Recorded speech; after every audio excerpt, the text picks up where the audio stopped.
ওয়ালাইকুম রাহমাতুল্লাহ। জি, ওয়ালাইকুম আসসালাম ওয়া রাহমাতুল্লাহ। ভাই আপনি কেমন আছেন? আলহামদুলিল্লাহ আমি ভালো আছি স্যার, আপনি ভালো আছেন? জি আলহামদুলিল্লাহ রাব্বিল আলামিন।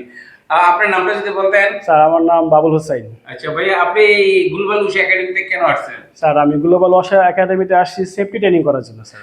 আপনি কি কোর্সগুলো করছেন এটা যদি বলতেন? স্যার আমি এখান থেকে ওয়াশা 30 ওয়ার কোর্সটা করেছি।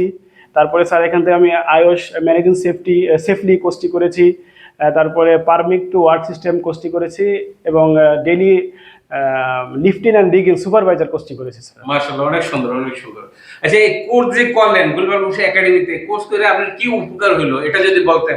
স্যার এখান থেকে কোর্স করে আমি শিখতে পারছি কিভাবে রিস্ক অ্যাসেসমেন্ট করতে হয়, সেটা হাতে কলমে শিখতে পারছি।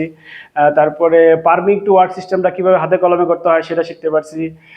তারপরে ডেইলি লিফটিং প্ল্যানটা কিভাবে হাতে কলমে করতে হয় সেটা শিখতে পারছি স্যার। আর জব সেফটি অ্যানালাইজ সেটা আমি হাতে কলমে শিখতে পারছি sir. Good very good well done. এটাই আসলে ওয়ার্ক প্লেসে এই জিনিসগুলো ছাড়া কাজ করা যায় না। আচ্ছা ভাই আরেকটা প্রশ্ন করতে চাই, আপনি এত কিছু শিখছেন, এখন যদি বলতেন যে ওয়ার্ক প্লেসে ওয়ার্কার যে কাজ করবে সেফ ওয়ার্ক প্লেস বলতে কি বুঝেন? স্যার সেফ ওয়ার্ক প্লেস বলতে বোঝাচ্ছে safety workplace, hazard and risk free. Hazard and risk free workplace. আচ্ছা hazard and risk free workplace করতে হলে লোক কম্পিটেন্ট হইতে হবে স্যার। কম্পিটেন্ট বলতে কি?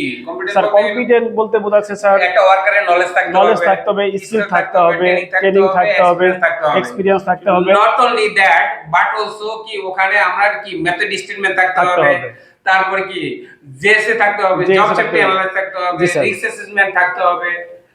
আর আমার কি থাকতে হবে, ওয়ার্ক প্লেসে যে লাইটিং আছে লাইটিং সুন্দর থাকতে হবে, প্রচুর কাজ করার জন্য যে এনাফ স্পেস এটা থাকতে হবে, আর ভেন্টিলেশন সিস্টেম থাকতে হবে। তাহলে মাশাআল্লাহ অনেক অনেক সুন্দর শিখছেন। আশা করি সেফটি একটা মহৎ পেশা, যে এই মহৎ পেশা কি জন্য, যে এখানে আপনি ওয়ার্ক প্লেসের যে নিরাপত্তা এটা চিন্তা করতেছেন, ওয়ার্কারের নিরাপত্তা চিন্তা করতেছেন, কোম্পানির যে ইকুইপমেন্ট কোটি কোটি টাকার ইকুইপমেন্ট নিয়ে চিন্তা করতেছেন, এটা একটা ভালো জিনিস। তাই আশা করি আপনি এই নিয়ত নিয়ে সুন্দরভাবে নিজের সেফের জন্য ওয়ার্ক প্লেসের সেফের জন্য, ইকুইপমেন্টের সেফের জন্য, আর ওয়ার্কারের সেফের জন্য ভালো মতো কাজ করবেন। নিয়ত আছে না ইনশাআল্লাহ? জি ইনশাআল্লাহ স্যার, নিয়ত আছে স্যার। আসসালামু আলাইকুম। জি ওয়ালাইকুম আসসালাম স্যার, দোয়া করবেন স্যার।